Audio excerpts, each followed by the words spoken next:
Hello, my name is Vienna, and I used to believe that wearing the uniform meant I'd finally earned their respect. But the night my cousin broke into my army quarters and beat me bloody while my father stood there watching, I realized I'd been wrong my whole life. They didn't just ignore me, they rewrote my story, erased my medals, called me unstable behind my back. They burned my mother's letters. They gave my commendation to him, and when I finally stood up for myself, they called it betrayal. Was it ever really about honor?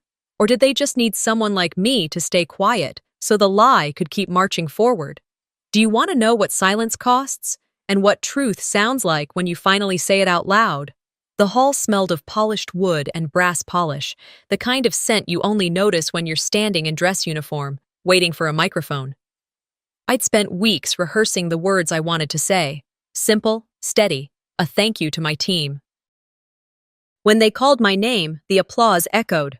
I stepped up, chest tight with pride and nerves, but before I could open my mouth, I saw my father stand. Harlan Creed's voice carried through the room the way it always had in my childhood. Commanding, heavy, certain. "We should remember the sacrifices of men like Cyrus Thorne," he declared, gesturing toward my cousin sitting smugly near the front row. His discipline shaped those around him. The crowd clapped again, louder this time, and my chance evaporated. My notes trembled in my hand. My father never even looked at me. He shifted the attention as though I had been a placeholder until the real soldier could be praised. I smiled thinly, nodded, and stepped back. Outwardly calm, inside I felt the same hollow sting I had known since childhood, the sting of being erased. When the ceremony ended, I moved quickly toward the exit. People shook Cyrus's hand, patted my father's shoulder, and hardly noticed me slipping away. I walked across the base, heels of my shoes sharp against the concrete. The cool North Carolina evening pressed in. My barracks room felt smaller than usual when I unlocked the door. I closed it behind me quietly, set my cap on the desk, and hung up the uniform jacket as carefully as if it were made of glass. Every ribbon pinned to that fabric carried a weight, but tonight, they felt like ornaments on a borrowed coat. Sitting on the edge of the bed, I stared at the ceiling and thought back to years earlier. School competitions where I'd brought home a medal only to be told it was cute, then watching Cyrus win a lesser trophy and be treated like a conquering hero. Some patterns never changed. I pulled out my journal, the one habit I'd kept from deployments overseas. Writing steadied me. I put down a few lines about the ceremony, about my father's words, about the way the room had swallowed my voice whole. The sun slipped away. The bass grew quiet, the distant sound of boots on pavement fading until all I heard was the hum of the small lamp on my desk. I laid down, letting the pen rest on the open page. That's when it came. A crash, so violent it rattled the window. My door flew open, slamming into the wall. Cyrus stood in the frame, shoulders hunched, eyes bloodshot. His breath carried the sour reek of whiskey. He didn't wait for an invitation. He stormed in, shouting, spitting words between clenched teeth. "You think you can stand there and take what I built? You think you deserve to wear that uniform more than me?" I rose instinctively, heart pounding. "You need to leave, Cyrus, now." He laughed, a harsh bark. "You embarrassed the family. You've always been a fraud." The blow came fast, his fist against my shoulder, forcing me back into the desk. Pain shot down my arm, and the journal scattered to the floor. I tried to push him away, but his size swallowed mine. Another strike landed against my ribs. The air rushed out of me. I gasped, vision swimming. And then, through the blur, I saw movement in the doorway. My father. Harlan Creed stood there, arms folded loosely across his chest, eyes locked on us. He didn't shout. He didn't step forward. He didn't even blink. "Dad." The word caught in my throat. Cyrus drove his knee into my side. My legs buckled. I fell to the floor, tasting iron in my mouth. My body screamed, but my mind screamed louder. "He's watching. He sees this." "Say you're nothing," Cyrus roared, grabbing my hair, pulling my face up. I searched my father's expression, begging for some sign of intervention, but his face stayed cold, unreadable. The silence from him burned deeper than the bruises already forming on my skin. Another blow split across my cheekbone. My body gave way. The journal pages crumpled beneath me. I dragged myself another inch, toward the small green radio by my bed, the emergency unit every soldier kept. My ribs protested with each breath, but I pressed the code switch 3 times. The device beeped faintly, a signal racing out across the base. Cyrus, consumed by rage, didn't notice.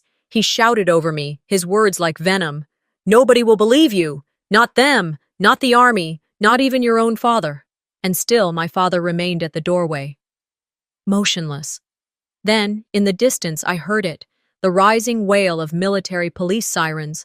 Cyrus froze for a moment, eyes darting. "This isn't over." He shoved me down, spun, and bolted out of the room. I turned my head just in time to see my father step aside, letting him pass. Not a word, not a hand raised, just a quiet, steady departure. The silence pressed on me like a second assault. I lay there, chest heaving, until the MPs burst in. Their voices overlapped. "Soldier down! Get her stable! We need medics!" Hands lifted me, strapped me onto a stretcher. The fluorescent lights of the hallway blurred into streaks. I felt cold steel beneath me, the weight of bandages being wrapped, but the only thought I could hold on to was simple, sharp, unrelenting. He saw it. He saw everything. And he turned away. I closed my eyes, not from exhaustion, but from disbelief. Blood, bruises, broken bones, none of it hurt as much as the truth of that moment. If that wasn't enough for him to step in, what would ever be? I wasn't ready to fight back then. But I am now. I opened my eyes to the soft rhythm of beeping monitors and the sterile scent of antiseptic. The ceiling was pale, colorless, like the voice I'd used during deployment debriefs, flat, professional, void of anything human. My arm throbbed beneath the weight of a thick sling, and when I tried to shift, a sharp ache shot through my ribs, reminding me that the night hadn't been a dream. But it wasn't the pain that settled hardest. It was the echo of silence, my father's silence. He stood there. He saw Cyrus break me, and he chose nothing. I blinked slowly, adjusting to the fluorescent light above. A nurse came in, glanced at my vitals, then offered the kind of practiced smile reserved for those who knew too much to ask questions. "You're stable," she said softly. "The MPs filed an initial report. You'll be briefed later today." I nodded once, barely. She placed a white envelope on the tray beside me before stepping out. No return address, no emblem. Just my name, scrawled in ink that looked like it belonged to a legal office rather than a hospital. I didn't open it right away.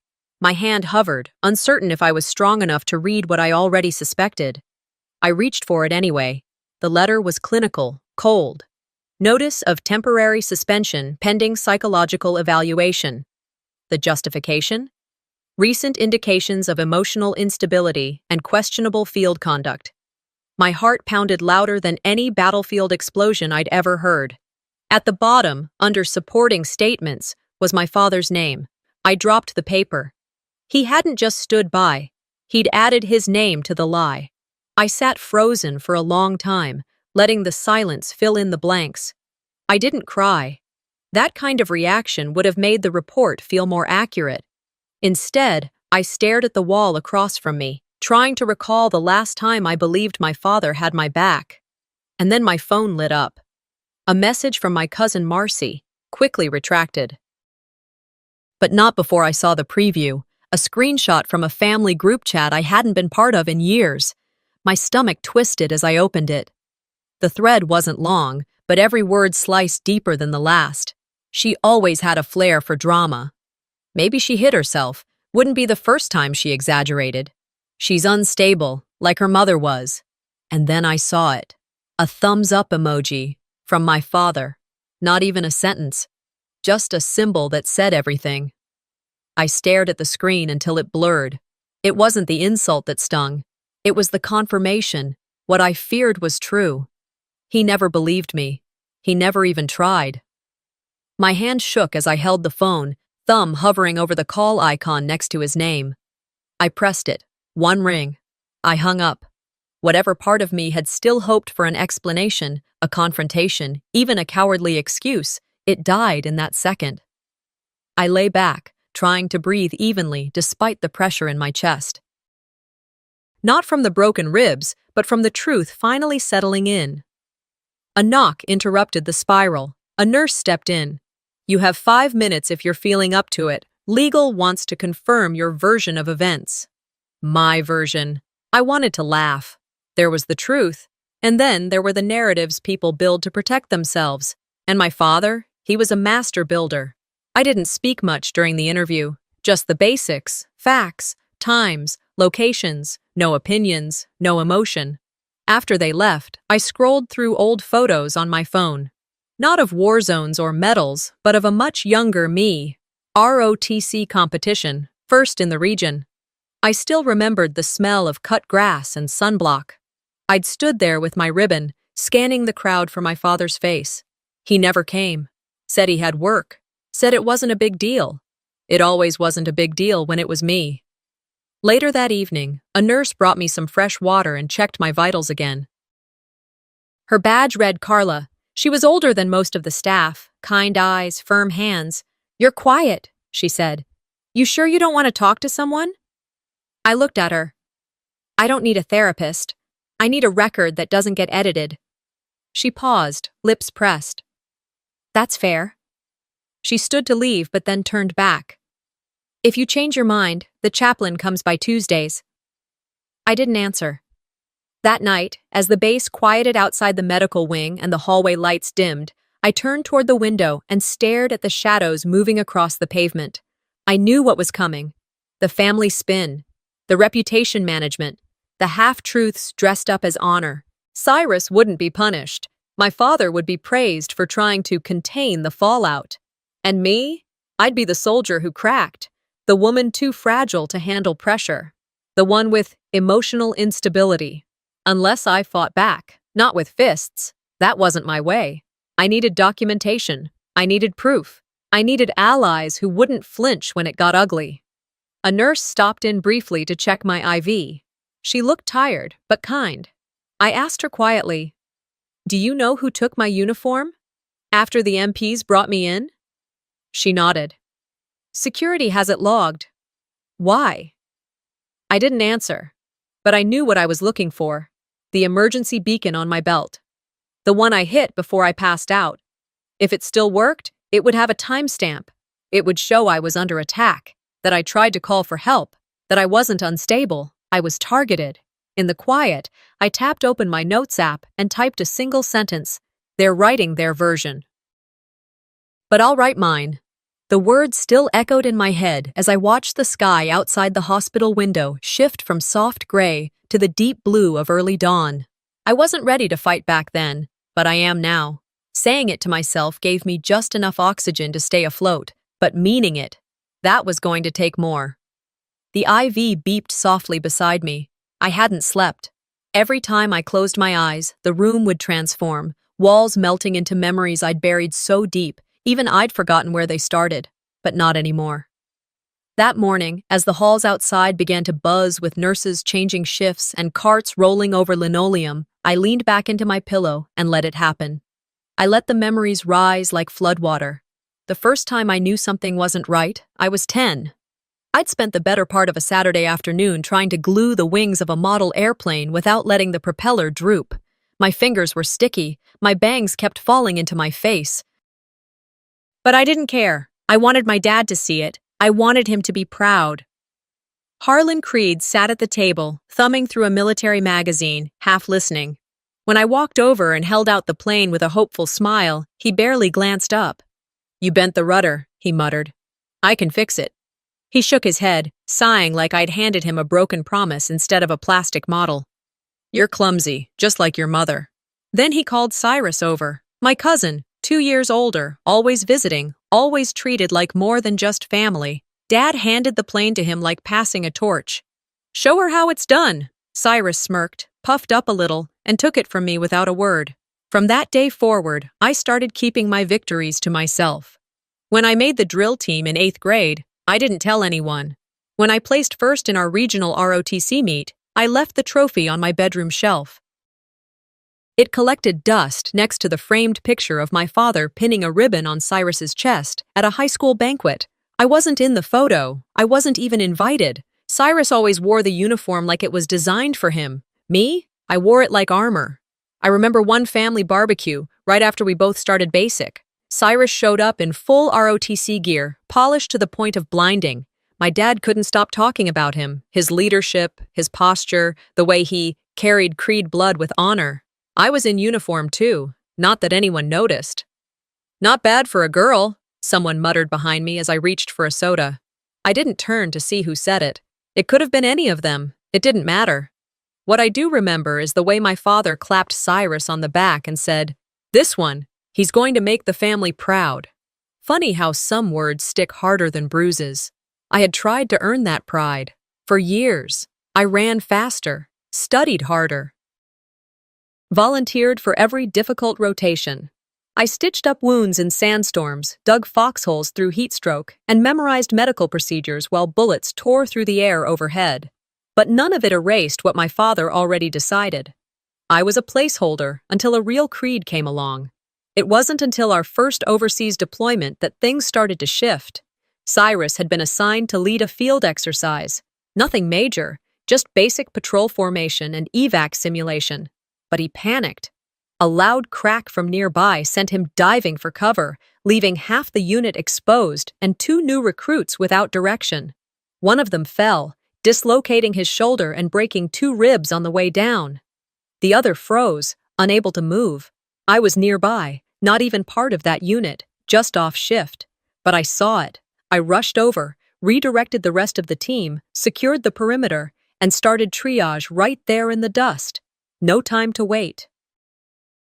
I relocated the dislocation, stabilized the ribs, and ordered the medevac myself. We filed our reports. Mine was clinical, exact. I noted every misstep, not out of spite, but because that's what the record demanded. The next day, I got called into the base commander's tent. "You don't need to name names," he said, looking directly at me. "You can reword the report." I remember blinking. "Sir?"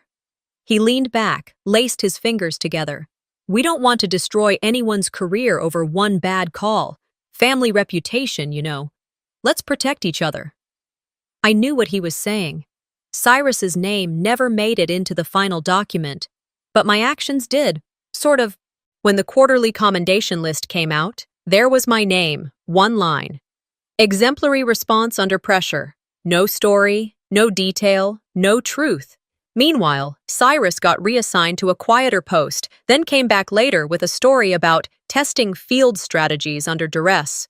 No one questioned it. Why would they? That was the moment I stopped believing in the idea of fairness in uniform.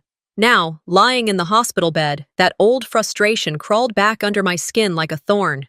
I grabbed my tablet and opened my personnel file. I scrolled until I found the field report from that deployment, the one I had written myself. It was different, sanitized, shortened. The names were gone. The incident condensed into 3 sentences, ending with a vague, team response successful. My name was mentioned once, as one of multiple responders. They'd edited me out of my own history. I set the tablet down and let my hand rest on my stomach, breathing through the ache in my ribs. They'd been rewriting my story since I was 10. Well, not anymore. I gave them a choice. I hoped they'd choose wisely. Turns out, hope is just the polite word we use when we're too tired to say we expect the worst. It was just after 7 a.m. when I stepped out of the medical wing. My arm still ached in its sling, and I walked slow, every movement pulling against bruised ribs and older wounds that didn't show on x-rays. The base felt different, not quieter, but sharper. People didn't avoid me, not exactly. But I noticed who didn't meet my eye, who took the long route around the hallway, who whispered just a little too loudly when they thought I was out of earshot. They weren't looking at me like a victim. They were looking at me like I'd disrupted the order of things. That's how I knew the story was working, their version of it. Around mid-morning, I stopped in the base's common area, not because I had business there, but because it gave me line of sight on faces. Not names, not titles, just reactions. I sat in a corner booth with a lukewarm cup of coffee, letting my fingers tap quietly against the ceramic. The tension sat in my shoulders like sandbags. Then, Diego walked in. He was barely 20, skinny, too polite for his own good. We'd crossed paths a few times on base, mostly during training runs. He was the type who always said ma'am, even when you asked him not to. He looked around like he was expecting someone, then spotted me. He didn't wave, just walked over, hands deep in his pockets, jaw tight. "You didn't get this from me," he said quietly, and slipped a flash drive onto the table. I didn't move to touch it right away. "What is it?" I asked. He didn't look at me. "Just listen to it when you're alone." Before I could respond, he turned and walked out like he'd forgotten something. That night after dinner, I returned to my room. The lights stayed low. I sat on the edge of the bed, plugged the drive into my tablet, and pressed play. At first, it was static, gritty, uneven. Then came voices, male, aggressive. "You don't get to wear that uniform like it means something." That was Cyrus. I'd know that voice anywhere. A pause. More shuffling. Then another voice. My father. "Just finish this. She needs to be put in her place." That sentence, simple, calm, spoken like someone ordering coffee, hit me harder than any punch. I froze. Every part of me wanted to stop the recording, throw the tablet across the room, scream. But I didn't. I listened, all the way through. The file was only a few minutes long, mostly noise and fragments, but those words, they were enough. My father's voice confirming what I already knew, but still hadn't dared to accept. This wasn't just about Cyrus, it was never just him. I closed the file and backed it up in 3 different places, just in case. The next day, Dorian Lex asked to meet. He'd sent a message through secure base chat, not the kind of guy to be careless. We met at a small cafe just outside the South Gate, one of those quiet places where locals pretended not to notice soldiers. He was already there when I arrived, sipping on something too strong to be regular coffee. He didn't rise when I sat down, just looked at me with eyes that had seen too much. "I'm assuming this isn't a social visit," I said. "No," he replied. "And you're not safe here." I folded my hands, letting them rest on the table. "Because I got beat up in my own barracks and the report says I imagined it?" Dorian's jaw tightened. "There's pressure from above. They want this wrapped up. Personal dispute, no charges, no noise." "They?" "Officers with stars, ones who still believe family reputation matters more than truth." He hesitated. "They told me to keep my mouth shut." "And?" "I'm not going to." We sat in silence for a moment. Outside the window, a pair of teenagers argued over a soda machine. It reminded me of how far away normal life had drifted. "Vienna," he said finally, "they're not afraid of your story. They're afraid someone will believe it." I nodded once. "Then let's make sure someone does." That night, I went back to my quarters and sat on the floor, surrounded by boxes I hadn't opened in years. I dug through every deployment journal, field report, email archive, and backup hard drive I had. Every misstep that got buried, every commendation that got redirected, every silence I let slide. I cataloged them, one by one. They wanted me to disappear. But if I did, I'd leave behind a map. I pulled out the tablet and opened a new email draft. No recipient, just a message. "If you're reading this, it means they succeeded in stopping me. So start here." Attached were 3 files, 1 copy of the audio, 1 backup of my suppressed report, and 1 spreadsheet listing every date I had documented abuse, neglect, or manipulation from either Cyrus or Harlan Creed. I encrypted the email, saved it to 3 cloud accounts, and wrote the password down in a journal only 2 people in the world knew existed: my mother and me. My hand hovered over the keyboard. I wanted to write more, explain everything, apologize for not doing this sooner, but I didn't. I wrote 1 line. "If I disappear, start with this." Then I hit save. I made my move. They didn't hesitate to make theirs. It started subtle, as these things always do. Looks exchanged across briefing tables. A laugh cut too short when I entered a room. Files I requested mysteriously delayed. A weight built slowly behind every door I opened, like the air had thickened just enough to remind me I was no longer welcome in the spaces I'd once earned. But I expected it. What I didn't expect came later that week when I walked past the Hall of Commendations on the eastern wing of the base headquarters. I wasn't heading there for any particular reason, just taking a longer path to the PX to clear my head. My breath caught mid-step when I saw it. A new photo had been framed. The golden trim caught the light perfectly, highlighting Cyrus's smug face, frozen in a pose that mimicked humility. He stood before a general, being handed a medal I recognized in an instant, because it had been mine. The commendation was for extraordinary triage under hostile conditions. Syria, 2019. The report was vague, but I didn't need to read the full plaque to know what it referenced. The day we lost contact with the second unit, the explosion, the collapsed field post, the bleeding soldier I pulled out with my own hands while enemy fire echoed in the distance. That mission had nearly cost me the use of my left wrist. My knuckles had bled raw through the gloves. I hadn't slept for 36 hours afterward. And now the man who had panicked and disappeared halfway through the evacuation was standing on that wall like he'd bled for the cause. It was like watching a stranger live your life better than you. I turned sharply and made my way to the base archivist's office. The assistant on duty, a young corporal with tired eyes and too many pens in his shirt pocket, looked up as I entered. "Can I help you, Lieutenant?" "I need to see the commendation paperwork filed for Staff Sergeant Cyrus Thorne," I said, calm but firm. He hesitated. "That might require clearance. I was the medic on that mission. I'll wait while you check." He nodded and disappeared into the back. It took him 10 minutes to return, holding a thin file. "Here you go, ma'am," he said, already regretting it. I flipped through the papers. My name wasn't in the report, not once. "What about the triage notes?" I asked. "There were none submitted," he replied, fidgeting with his pen. "Who filed this version?" He glanced at the final page. "Says H. Creed signed off on verification." My breath left my body in one long, low exhale. I didn't yell. I didn't throw the folder. I simply nodded, closed the file, and handed it back. "Thank you," I said, and walked out. By that afternoon, I'd received an invite to a private memorial gathering for fallen medics. It wasn't public, wasn't mandatory, just something informal the base chaplain put together annually. I debated going, but I needed to see Cyrus.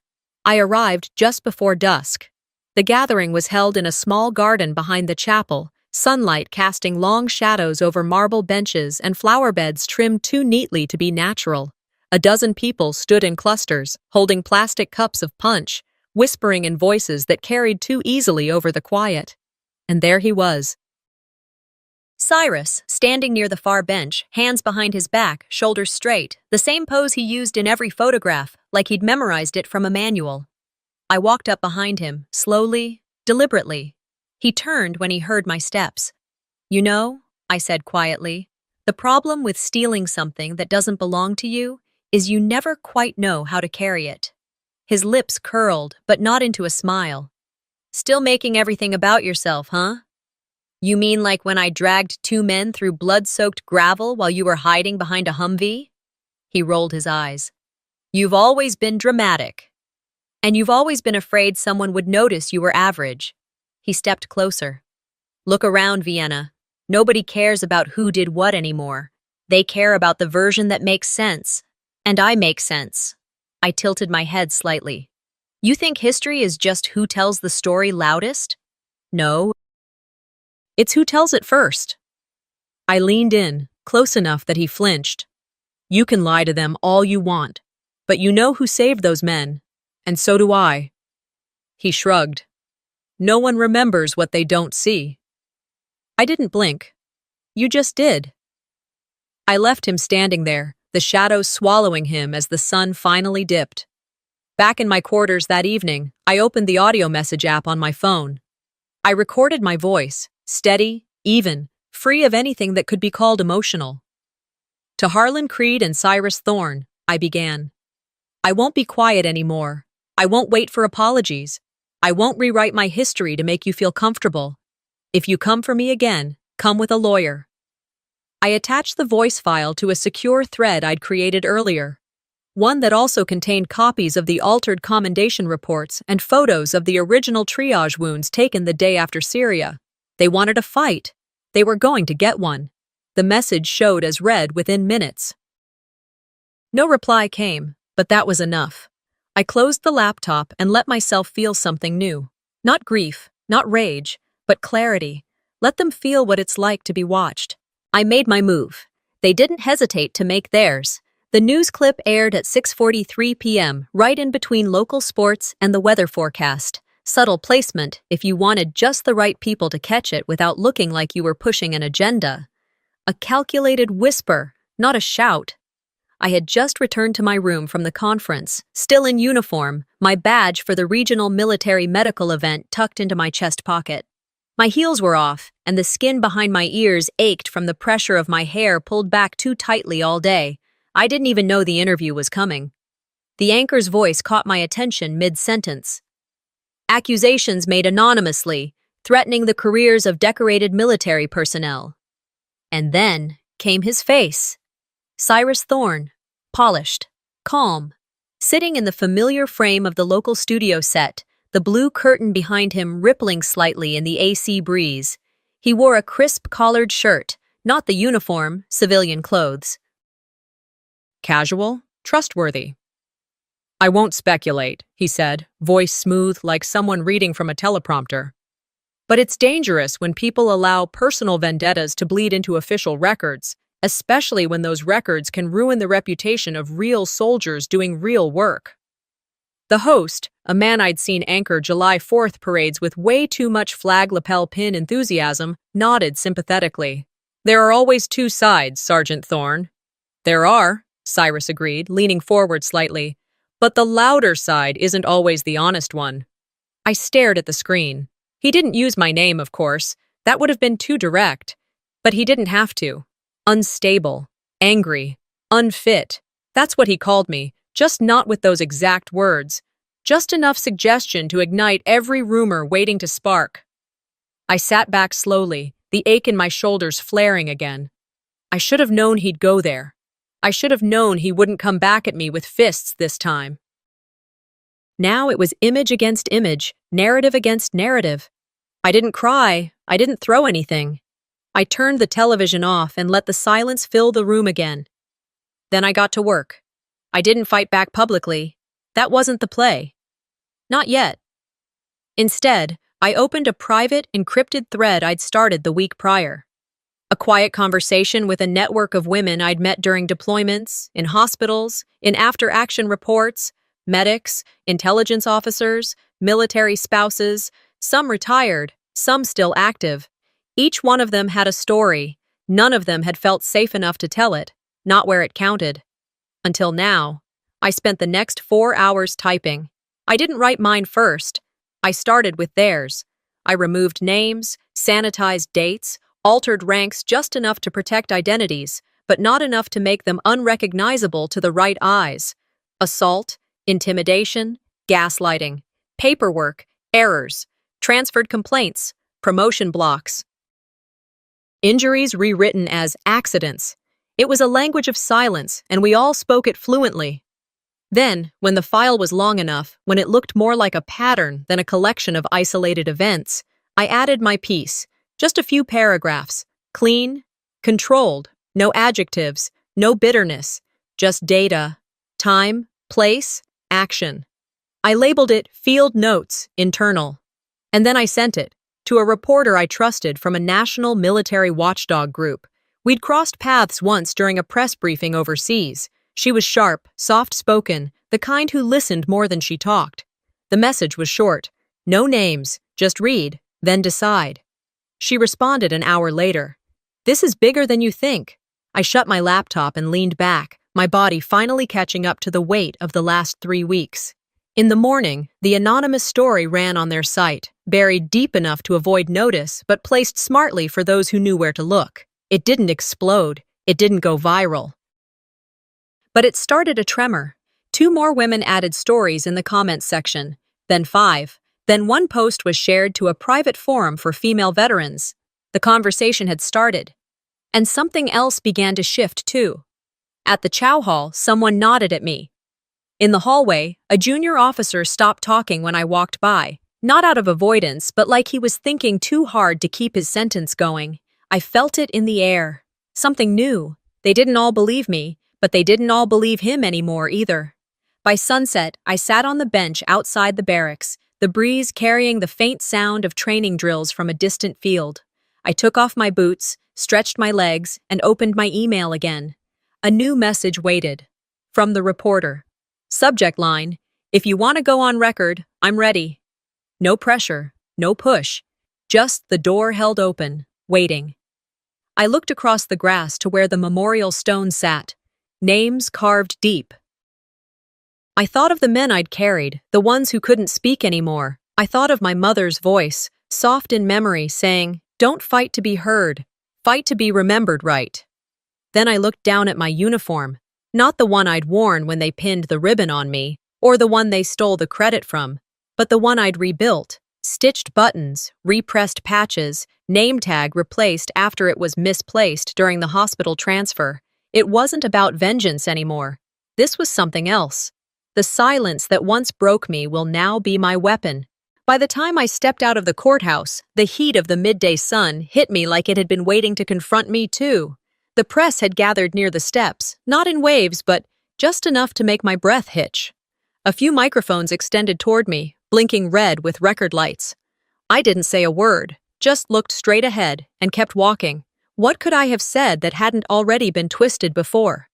The moment I passed through the glass doors, I knew I was past the point of return. Filing charges meant every word, every bruise, every gap in my father's silence was now on record. No longer private, no longer controllable. It was war, but not with bullets or uniforms. This was courtrooms and press clippings, and they weren't prepared for me in this arena. The night before, I had received my discharge medical file from the base clinic after weeks of back-and-forth requests. I opened the envelope slowly, scanning for the phrasing I feared most. Rib fractures, recurrent trauma noted, consistent with previous history. Previous history. I stared at those words for what felt like hours. That single line changed the tone of my case from attack to ongoing behavior. I flipped to the scan date. It was wrong. A full 8 days before the actual incident, someone had moved the clock. They wanted the injury to look like an old one that could be explained away by training mishaps or long deployment wear. I didn't cry, but my jaw locked so tight I thought I might break my own teeth. I called a friend who worked at a civilian clinic off base. He owed me a favor. Within 12 hours, I was in their exam room, back exposed to cold equipment. The technician didn't know the full story, and I didn't offer one. The next morning, he handed me a digital scan with the date embedded, time-stamped less than 48 hours prior. Fresh rib fractures. Clear signs of blunt force impact.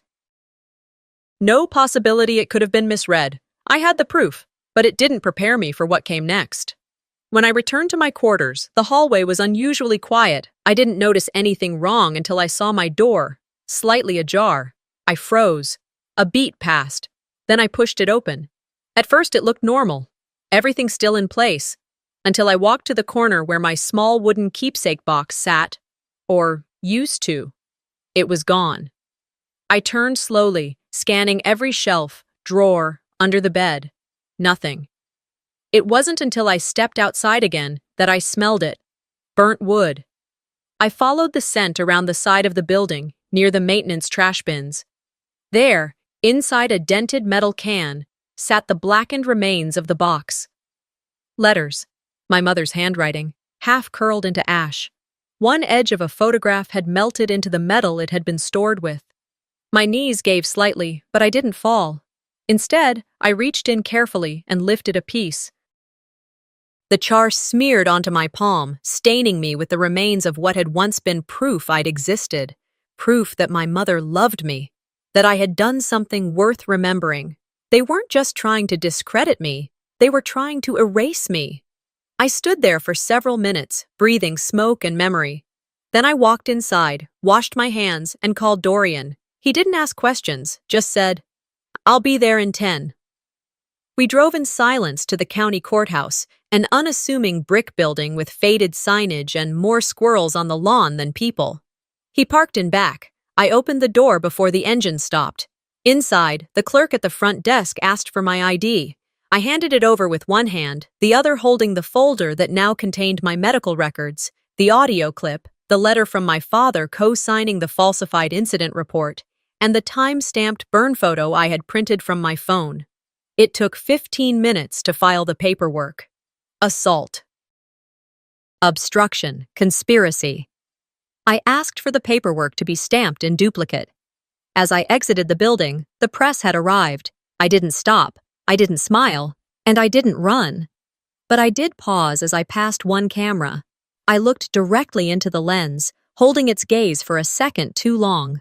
They'll spin this, I thought. They'll try to say I was bitter, emotional, out for revenge. Let them.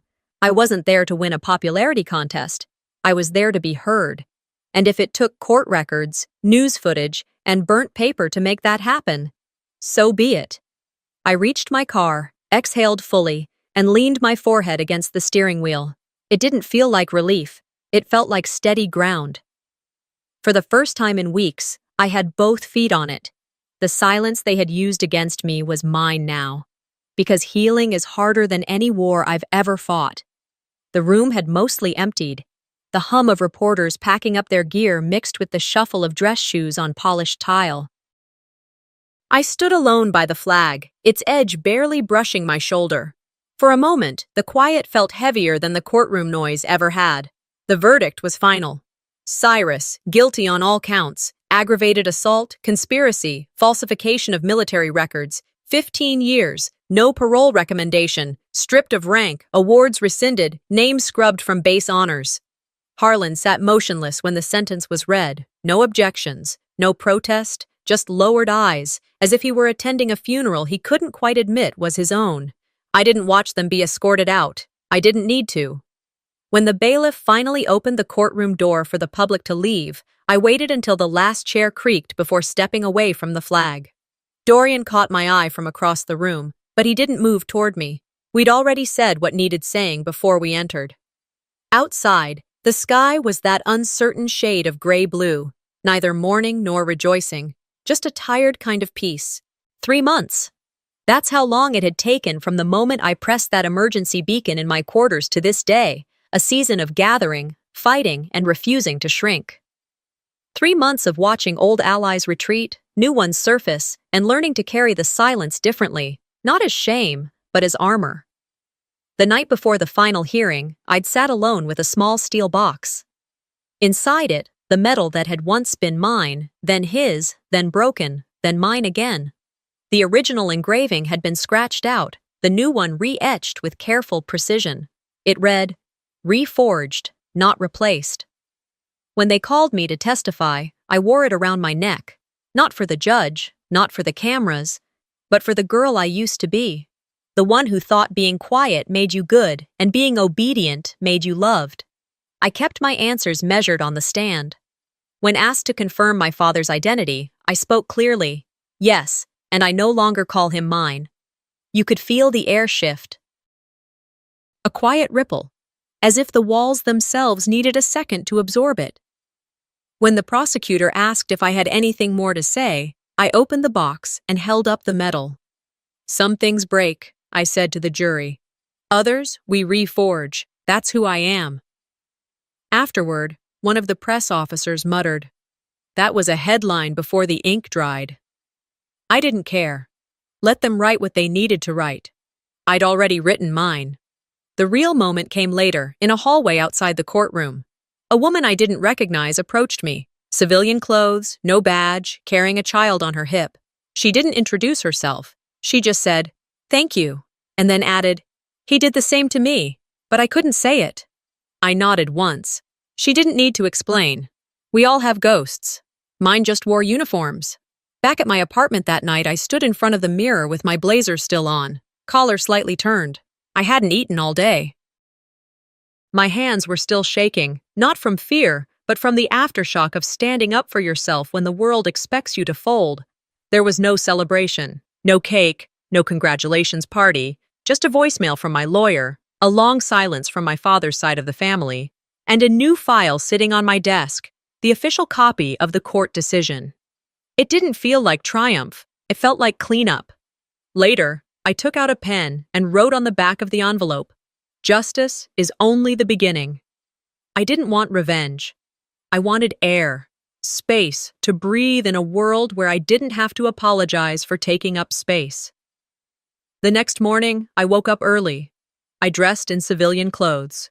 Neutral, simple. I pinned the reforged metal to the inside of my coat, not where anyone could see it, but close enough that I could feel the weight against my chest. At the Veterans Center downtown, I met with the new program director. She'd read my story online, seen the interview I reluctantly agreed to give after the trial. "I think we can use your voice," she said. "Women in uniform need somewhere safe to land." We spoke for over an hour. When I left, I had 3 folders in hand and the first draft of a workshop schedule saved to my inbox. On the way home, I passed the base gate for the first time without needing to enter. I slowed the car, glanced at the checkpoint, then drove on. No bitterness, just distance. As I reached the corner of my street, I pulled over, stepped out, and walked toward the park. It wasn't crowded, just a few kids playing, an older man walking his dog. The flagpole near the entrance flapped softly. I stood there, watching it move, then whispered, "Justice isn't the end. It's just the beginning." For a second, I felt the sun break through the clouds, because healing is harder than any war I've ever fought. 6 months had passed since the verdict, and every morning since then, I woke up in a bed that belonged to no one but me. No bunk above, no inspection-ready sheets, no buzzing alarms telling me when to eat or move or report. Just light coming in through linen curtains, the scent of black coffee from the kitchen, and the quiet hum of a life being rebuilt. That morning, I stood in front of the same window where my uniform now hung, not as a symbol of burden, but as a memory, clean, pressed, whole. It swayed slightly from the ceiling fan's breeze, just enough to remind me it was still mine, even if I no longer needed to wear it every day. The house was modest, just enough space for silence to feel sacred instead of suffocating. I'd bought it just outside Fayetteville, close enough to feel tethered to the place that had shaped me, but far enough to choose who had access to my door. I was sorting through the last box of my mother's things when I found it. The envelope was unmarked except for my name in her handwriting. Delilah's cursive, always slanted, always slightly too tight, as if even her penmanship had learned restraint. I stared at it for several seconds, then sat down on the floor, back against the wall, and opened it slowly. The letter was brief. "If you're reading this, it means your father never changed, but you must. Speak when I couldn't. Your voice is your inheritance, Vienna." I read it 3 times before setting it down in my lap. There were no apologies in her words, no explanations for the years she remained quiet, no justifications for the nights she chose stillness over protection. Just a simple passing of the torch. A mother's final instruction. I cried then, not because of pain, but because something finally released in me. Like a knot that had been tied so tightly for so long had finally, mercifully, come undone. 2 days later, I received a package in the mail. It had no return address, but I recognized the handwriting on the label, my former commanding officer. Inside was a manila folder. When I opened it, I found the original report from Syria, the unedited one. My name was there, bold in ink, beside the words, "Primary Medical Responder, Stabilized under Hostile Fire, Saved 2 lives. At the bottom, it had his signature, dated, sealed, notarized. It wasn't just validation, it was restoration. I didn't send it to the military press. I didn't post it online. I just scanned it, saved a copy, and slipped the original into the drawer beside my bed. Some victories are meant to be held, not flaunted. That spring, I started volunteering at the local Veterans Center.